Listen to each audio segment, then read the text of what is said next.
तोहरा खातिर हमारा मायल लागा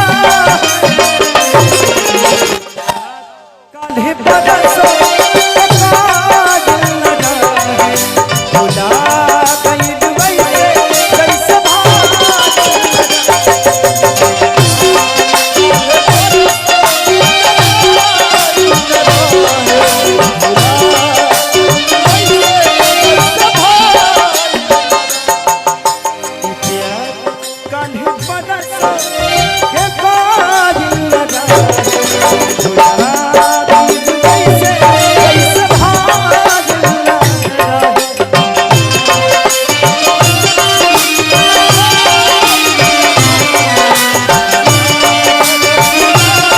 जैसे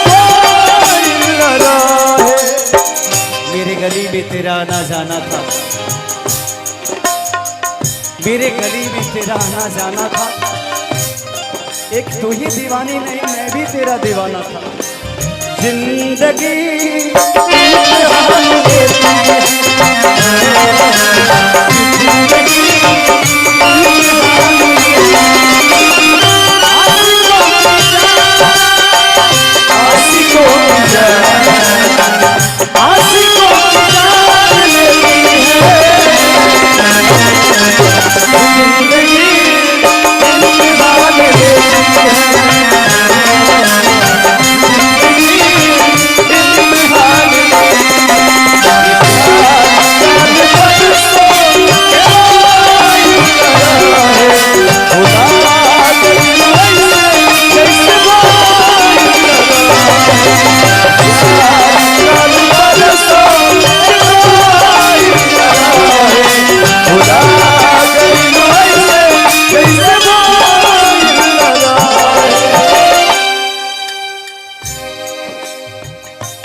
तुम तो रहती थी मेरे जिंदगी में समस्या के हल बन के, इसीलिए तो आंखों में बसती थी काजल बन के। गंगा के पानी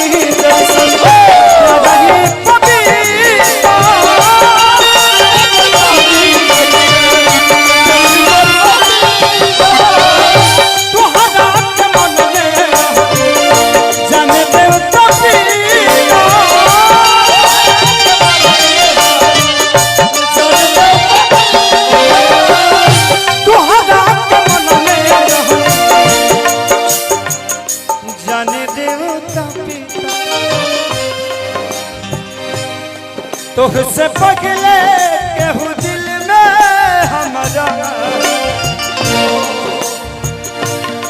तुझसे पगले केहू दिल में हमारा।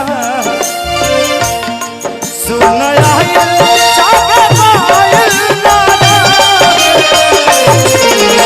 यार काली बरसो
मरता हूँ तू मुझ पे मरती है,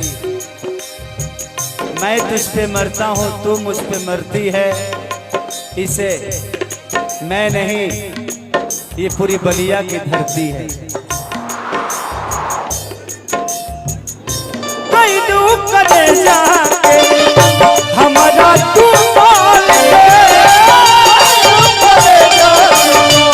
हमसे मुँह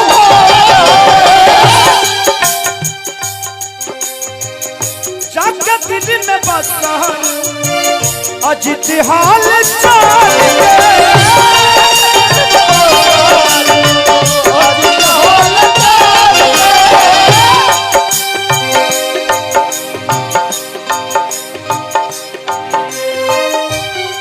कतन कोगी केसरिया पागम,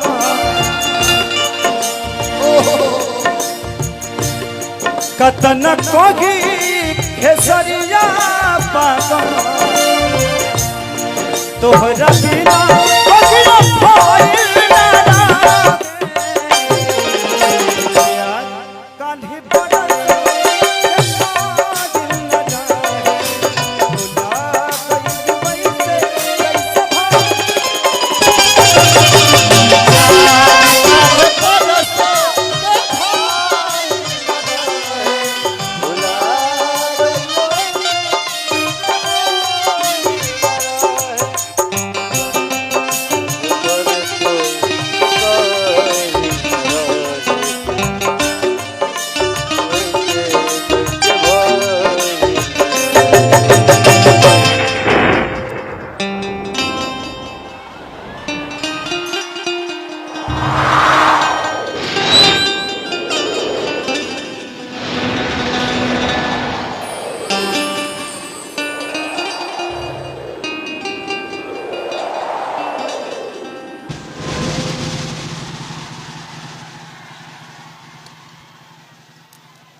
जिंदगी में कुछ यादें होती है, जिसको आना है, जो आया है वो एक दिन जाएगा।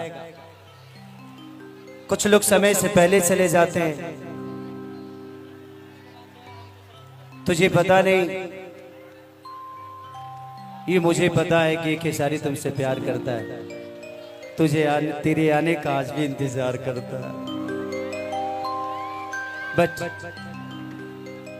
ये यादें हैं जो कुछ पल के लिए है, इससे आगे भी जिंदगी है। हम एक दूसरे को मानते हैं, आज हम एक बहुत अच्छे दोस्त हैं एक दूसरे के लिए। कभी प्यार करते थे, आज हम बेहतर दोस्त हैं। इसके बाद भी रिश्ते हैं ना, तो जिंदगी में एक रिश्ते से अगर किसी को पहचानिएगा तो शायद वो रिश्ता खत्म हो जाएगा। एक रिश्ते को कम से कम हजारों रिश्ते से तौल दीजिए, शायद वो रिश्ता हमेशा मजबूत हो जाएगा। तो इसलिए आज ये मेरी बहुत प्यारी दोस्त हैं और ईश्वर करे कि ये दोस्ती हम दोनों की हमेशा कायम रहे।